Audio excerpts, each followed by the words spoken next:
जय हिंद दोस्तों, हमने जीके जीएस का न्यू बैच स्टार्ट किया है। इसमें मैंने आपको लगभग हिस्ट्री के 15 क्लास आपको कवर करवा दिया। ठीक है, अब हम यहाँ से आपको पॉलिटी कवर कराएंगे और पॉलिटी का हमारा पहला टॉपिक रहने वाला है संविधान की प्रस्तावना। तो प्रस्तावना से हम स्टार्ट करते हैं। क्वेश्चन नंबर फर्स्ट यहाँ पर देखते हैं। 26 जनवरी 1950 को भारत की वास्तविक संविधान स्थिति क्या थी? जब आपका 26 जनवरी 1950 को संविधान लागू हुआ था, तो संविधान तैयार कब हुआ था? तो 26 नवंबर 1949 को हमारा संविधान मतलब तैयार हो गया था। ठीक है, कुछ हिस्से यहाँ पर लागू हो गए थे, ये भी आपको याद करना होगा। जब संविधान लागू हुआ था उस समय जो आपका नागरिकता वाला था वो आपका लागू हो गया था, भाग 2 आपका पूरा लागू हो चुका था। ठीक है, तो ये भी आपको याद रखना चाहिए। और अब प्रश्न आपसे ये पूछ रहा है कि जब संविधान बना 1950 में, तब उस समय यहाँ पर क्या क्या था, ये पूछ रहा है। ठीक है, तो क्या इसमें पंथ निरपेक्षता? नहीं, पंथ निरपेक्ष तो 42वां संविधान संशोधन में जोड़ा गया था, तो यहाँ पर भी नहीं हो सकता, ये पर भी नहीं हो सकता। ठीक है, संपूर्ण प्रभुत्व संपन्नता ये भी था, लोकतंत्रात्मक ये भी था, और गणराज्य ये भी था। तो ऑप्शन नंबर बी आपका यहाँ पर करेक्ट आंसर बन जाएगा। नेक्स्ट क्वेश्चन देखते हैं। क्वेश्चन नंबर दूसरा यहाँ पर दिया है। भारत के संविधान की उद्देशिका क्या बताती है? उद्देशिका उद्देशिका कहती है कि संविधान का भाग है, किंतु अन्य भागों से स्वतंत्र होकर उसका कोई विधिक प्रभाव नहीं होता। ठीक है, यानी कि आप जो संविधान की प्रस्तावना है, इसको आप न्यायालय में परिवर्तनीय नहीं है। ठीक है, अगर इसके खिलाफ अगर कोई आपका कानून है, मतलब इसके खिलाफ कोई भी अगर आपको केस होता है, तो अगर संविधान के खिलाफ आप सुप्रीम कोर्ट नहीं जा पाएंगे। ठीक है, तो यानी कि एक मौलिक अधिकार को छोड़कर बाकी आप किसी भी मतलब जो आपका मौलिक अधिकार हो, चाहे आपको डीपीएसपी हो, चाहे आपका मौलिक कर्तव्य है, इसमें आप हाई कोर्ट या सुप्रीम कोर्ट नहीं जा पाएंगे। ठीक है, तो आपको पूछ रहा है कि भारत के संविधान की जो उद्देश्य है वो कैसी है? तो संविधान का भाग है, किंतु अन्य भागों से स्वतंत्र होकर उसका कोई विधिक प्रभाव नहीं है। तो ऑप्शन डी आपका यहाँ पर करेक्ट आंसर हो जाएगा। ठीक है, नेक्स्ट क्वेश्चन देखते हैं। क्वेश्चन नंबर तीसरा है। विधि और स्वाधीनता के बीच संबंध, उपयुक्त संबंध को निम्नलिखित में से कौन प्रतिबिंबित करता है?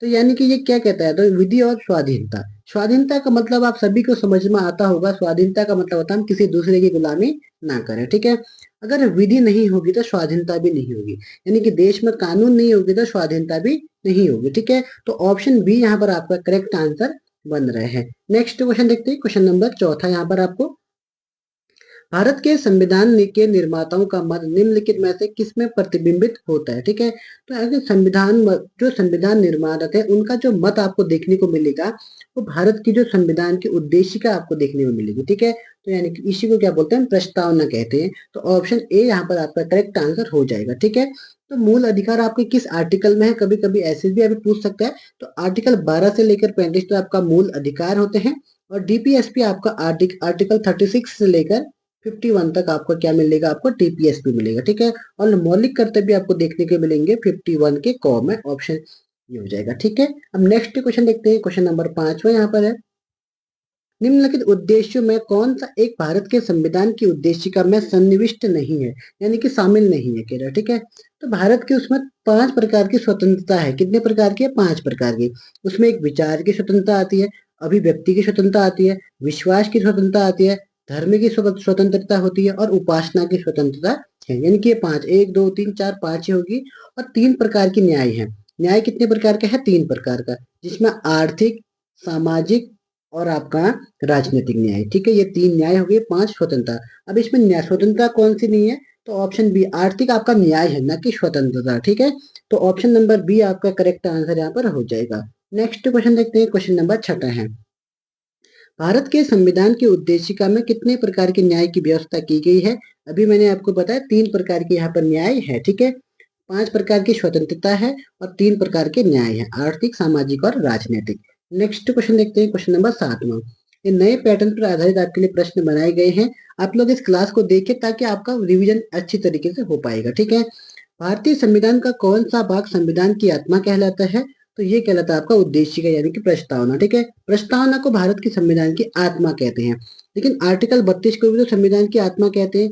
लेकिन ये किसने कहा था? ये डॉक्टर बी आर अम्बेडकर ने क्या कहा था कि आर्टिकल 32 क्या है? संविधान की आत्मा होगी। नेक्स्ट क्वेश्चन देखते हैं। क्वेश्चन नंबर हमारा 8 है।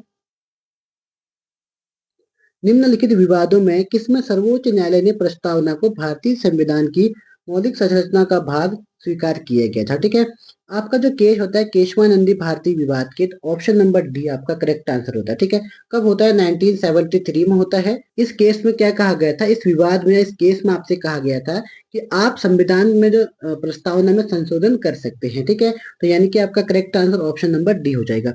बेरूबारी केस कब का है? 1900 कब का है? ये 60 का, ये भी आपको याद होना चाहिए। नेक्स्ट क्वेश्चन देखते हैं, क्वेश्चन नंबर 9 है।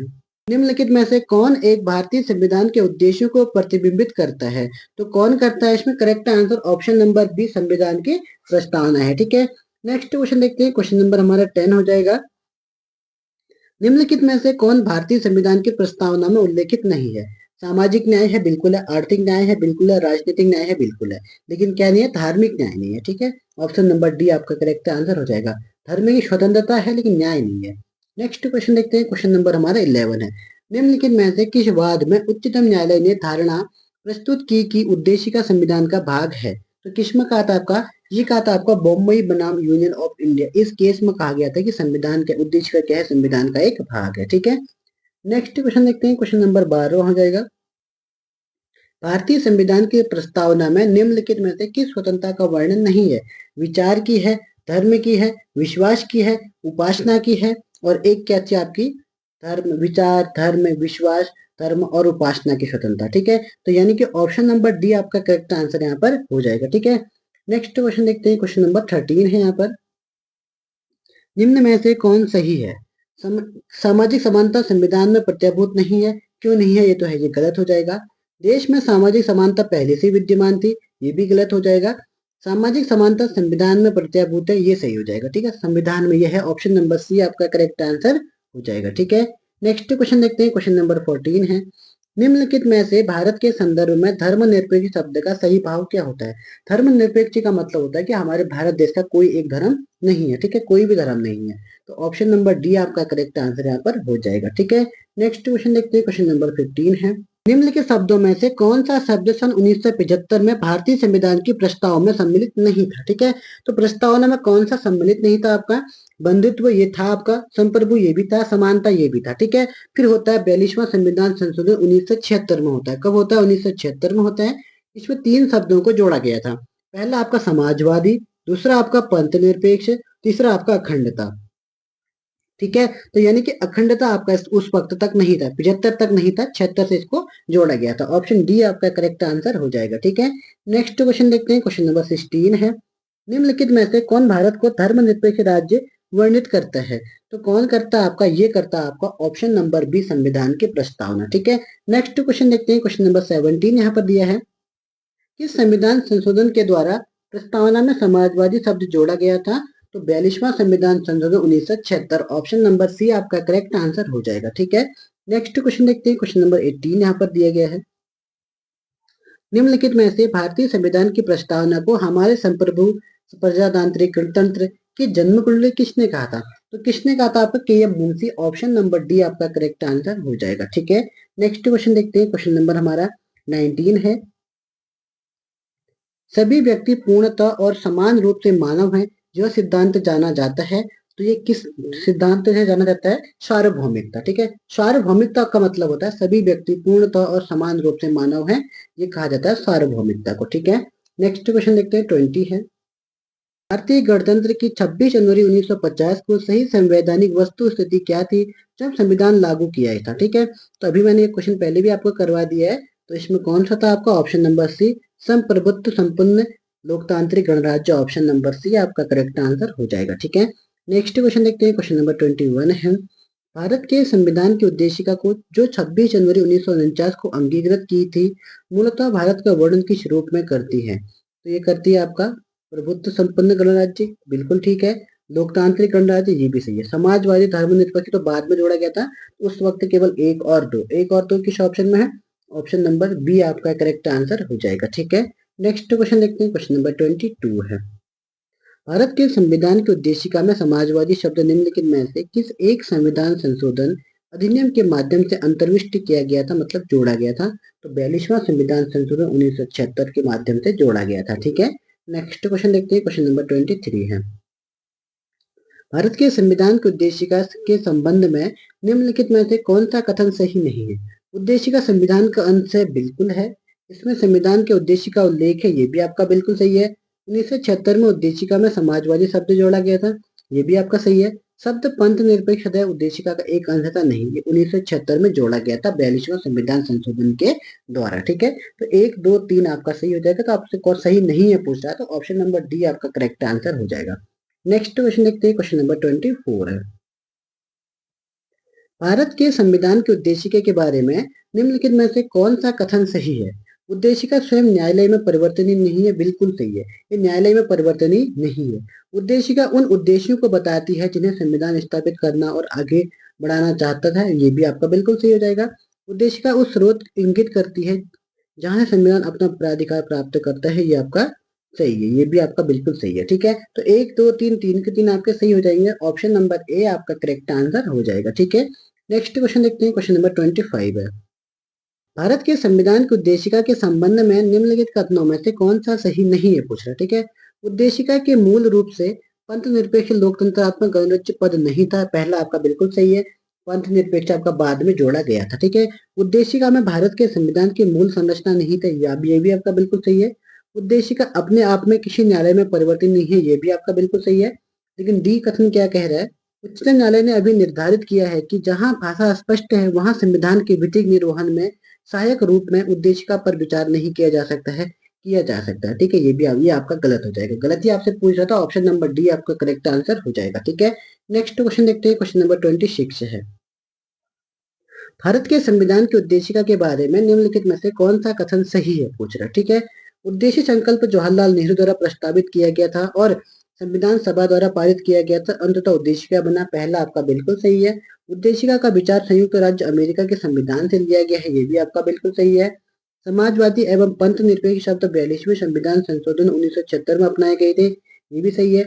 उद्देशिका भारत के नागरिकों के मूल अधिकारों को समाहित करती है, ये आपका गलत हो जाएगा। ठीक है, मूल अधिकार के लिए अलग आर्टिकल आपको दिए गए हैं, तो 1 2 3 आपके सही है, 1 2 3 ऑप्शन नंबर ए आपका करेक्ट आंसर हो जाएगा। ठीक है, नेक्स्ट क्वेश्चन देखते हैं, क्वेश्चन नंबर 27 है। 42वें संविधान संशोधन द्वारा प्रस्तावना में निम्नलिखित में से किन शब्दों को जोड़ा गया था? समाजवादी, पंथ निरपेक्ष और अखंडता। समाजवादी, पंथ निरपेक्ष और अखंडता, ऑप्शन बी आपका करेक्ट आंसर हो जाएगा। ठीक है, नेक्स्ट क्वेश्चन देखते हैं, 28 है। प्रस्तावना में संबंधित निम्नलिखित कथनों पर विचार कीजिए। प्रस्तावना की उत्पत्ति जवाहरलाल नेहरू द्वारा 13 दिसंबर 1946 को प्रस्तुत उद्देश्य प्रस्ताव से हुई थी, ये आपका बिल्कुल सही है। और कभी कभी पूछता है कौन सी आपकी बैठक थी, तो 5वीं बैठक थी, ये आपको ध्यान रखना। ठीक है, किस बैठक में अपनाया गया था, तो 5वीं बैठक थी, 13 दिसंबर 1946 को जो हुई थी। ठीक है, दूसरा क्वेश्चन क्या दिया? प्रस्तावना को उद्देश्य नहीं कहा जाता है, कहा जाता है। प्रस्तावना को उद्देशिका कहा जाता है, तो ये आपका गलत हो जाएगा। तो केवल एक सही है, ऑप्शन नंबर ए आपका करेक्ट आंसर हो जाएगा। नेक्स्ट क्वेश्चन देखते हैं, क्वेश्चन नंबर 29 है। संपूर्ण प्रभुत्व संपन्न शब्द का सही अर्थ निम्न में से क्या होगा? ठीक है, इसका मतलब होता है आंतरिक व बाह्य मामलों में सर्वोच्च व स्वतंत्र निर्णय लेने की शक्ति है भारत के पास, इसलिए भारत के प्रस्तावना में संपूर्ण प्रभुत्व संपन्न शब्द का उल्लेख किया गया है। ठीक है, नेक्स्ट क्वेश्चन देखते हैं, क्वेश्चन नंबर 30 है। प्रस्तावना में स्वतंत्रता, समानता और बंधुत्व शब्द किस देश के संविधान से लिए गए हैं? बंधुत्व, स्वतंत्रता, समानता, ये लिए गए आपके फ्रांस से, option number C correct answer हो जाएगा। ठीक है, नेक्स्ट क्वेश्चन देखते हैं, क्वेश्चन नंबर 31 है। निम्नलिखित कथनों पर विचार कीजिए। केशवानंद भारती बनाम केरल राज्य 1973 मामले में प्रस्तावना को संशोधनीय माना गया था, पहला आपका बिल्कुल सही है। पेरुबारी संघ 1960 के मामले में प्रस्तावना को संशोधनीय माना गया था, ये आपका गलत हो जाएगा, इसमें नहीं माना गया था। ठीक है, यहाँ पर भी आपका केवल एक ऑप्शन सही है। नेक्स्ट क्वेश्चन देखते हैं, क्वेश्चन नंबर हमारा 32 है। संविधान की प्रस्तावना दीर्घकालिक सपनों का विचार है, निम्न में यह कथन किसका है? ये है हमारे डॉक्टर बी.आर. अम्बेडकर का, ऑप्शन नंबर बी आपका करेक्ट आंसर हो जाएगा। ठीक है, नेक्स्ट क्वेश्चन देखते हैं, क्वेश्चन नंबर 33 है। प्रस्तावना से संबंधित संविधान संशोधन है, तो 42वां संविधान संशोधन, ऑप्शन नंबर बी आपका करेक्ट आंसर हो जाएगा। ठीक है, नेक्स्ट क्वेश्चन देखते हैं, क्वेश्चन नंबर 34 है। न्याय में सम्मिलित सभी पक्ष सामाजिक, आर्थिक, राजनीतिक भारतीय संविधान में किस देश से ग्रहण किए गए हैं? तो ये ग्रहण किए गए आपके रूस से, option number B correct answer हो जाएगा। सामाजिक, आर्थिक और न्याय, राजनीतिक न्याय की बात करेगा तो रूस आएगा, और बंधुत्व स्वतंत्रता की बात करेगा तो आपका फ्रांस आएगा। ठीक है, अभी आपका आंसर रूस हो जाएगा। नेक्स्ट क्वेश्चन देखते हैं, क्वेश्चन नंबर 35 है। राजनीतिक लोकतंत्र तब तक स्थायी नहीं बन सकता जब तक कि उसके मूल्यों में सामाजिक लोकतंत्र नहीं हो। उक्त कथन किसका है? तो ये कथन हमारे है किसका? डॉक्टर बी आर अम्बेडकर का है। ठीक है, तो आपका answer option number B correct answer यहाँ पर हो जाएगा। नेक्स्ट क्वेश्चन देखते हैं, क्वेश्चन नंबर 36 है। भारत में निम्नलिखित में से समाजवाद में किस स्वरूप का अपनाया गया है? तो इसमें आपका लोकतांत्रिक समाजवाद को अपनाया गया, option number C correct answer हो जाएगा। ठीक है, नेक्स्ट क्वेश्चन देखते हैं, क्वेश्चन नंबर 37 है। भारत में लोकतंत्र का कौन सा स्वरूप प्रचलित है? तो अप्रत्यक्ष लोकतंत्र भारत में प्रचलित है। ठीक है, ऑप्शन बी करेक्ट आंसर हो जाएगा। नेक्स्ट क्वेश्चन देखते हैं 38 और आज का ये अंतिम क्वेश्चन भी रहने वाला है। उद्देश्य प्रस्ताव संविधान सभा में कब प्रस्तुत किया गया था? 13 दिसंबर 1946 को प्रस्तुत किया गया और 22 जनवरी 1947 को ये पास हो गया था। ठीक है, तो आपका आंसर ऑप्शन नंबर ए हो जाएगा। तो आज मैंने आपको प्रस्तावना की पहली क्लास की, आज मैंने आपको छोटी क्लास ही दे रखी है, पर प्रस्तावना को आज हमने यहाँ पर कंप्लीट कर लिया। ठीक है, तो आप लोग ध्यान से इस क्लास को कवर कीजिएगा। आज की क्लास में हम इतना ही देखते हैं, फिर मिलेंगे नेक्स्ट क्लास में। तब तक के लिए जय हिंद, जय उत्तराखंड।